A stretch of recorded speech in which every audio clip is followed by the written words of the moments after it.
Hi, everybody. I'm Kelly Hyde-Brader with LISD TV.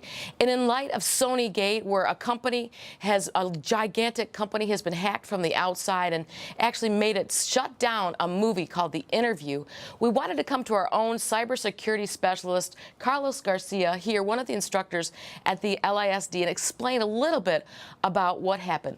In your opinion, Carlos, what do you think happened behind the scenes with this Sony Gate? Well, it's pretty interesting.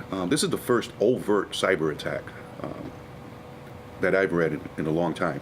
Most of the attacks occur covertly, secretively, without someone waving a flag on what actually or who actually is doing it.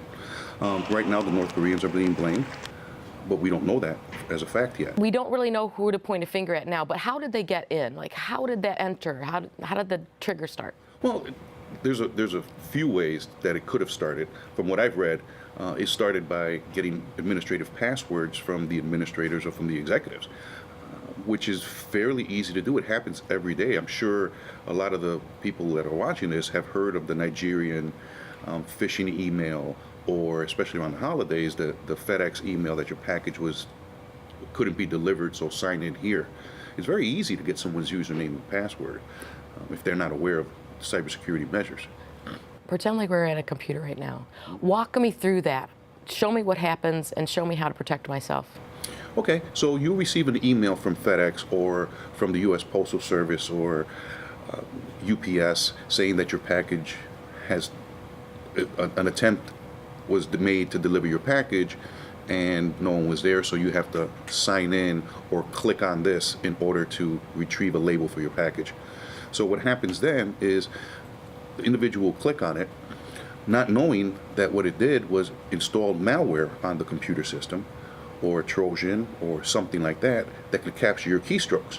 So as you're typing in the course of the day, you're putting in your username and passwords in various sites and things of that nature, and that information is being sent to whoever created this malware.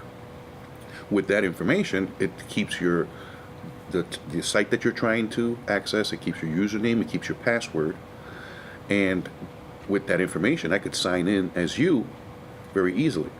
Another way of doing it is sending an email that looks like it's from your IT department asking you to sign in, and it's very easy to copy a website. Once it's copied and put on another server, the email that you click on will direct you to the false website. Once you put in your username and password and hit enter, it will then redirect you to the original website where it says, username and password do not match. So then when you log in, you're actually into the website, not knowing that the website that you just clicked on previously was not the original website. So in your opinion, you're thinking that the whole Sony Gate is happening because something as simple as that? Oh yes, and it happens every day. Every day. So people, especially if your address book has been compromised, you might send me an email that's been changed or altered, not knowing that you even sent it. It was sent to everyone on your list. So me knowing you, I would go ahead and click on it, not knowing that I'm installing something that's malicious. How do we stop this at our own front door? Well, it's not as easy as it may seem. You could tell someone to lock your front door, but if there's still the intent of getting into the house, they're going to come in through a window. So you could try to be as cautious and security conscious as possible, but it still may happen. So some of the things that you want to do is not click on suspicious emails. Make sure that you're signing in to a site that has the HTTPS extension on it. Make sure that you're not clicking on emails from your bank, because it may be a false email. The other thing is, if you get a phone call or one of these emails, contact your bank directly. Don't use the phone numbers that are listed in the emails for obvious reasons. So there's several things that you can do. Just being a little bit more conscious about what you're clicking on, who you're giving your email address to. Ask your friends to stop forwarding emails with 100 billion email addresses on there, because eventually those email addresses are going to be put up for sale or accessed by anyone. So give me your opinion on the Sony gate and how it will affect the country. Well, unfortunately, when things like this happen, it makes everybody look at their security and their vulnerabilities. And they actually should be doing that.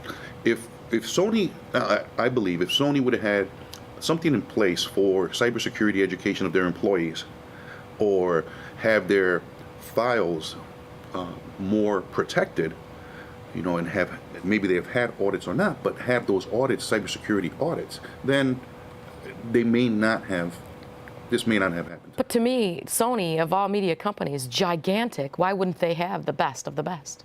Do you think they just got around the best of the best? Well, it only takes one person to click. Sony is a multi-million-dollar corporation. Well, I'm not sure how many employees it has, but it just takes one person to click on that link or to enter their passwords, and that's it. So no matter how much security they have or had at the time, it only takes one door being unlocked. Thank you so much, Carlos. So what you need to remember at home is, if you don't understand some of the things we're talking about today, make sure you get some help and have somebody help you protect your computer so that you won't be at risk.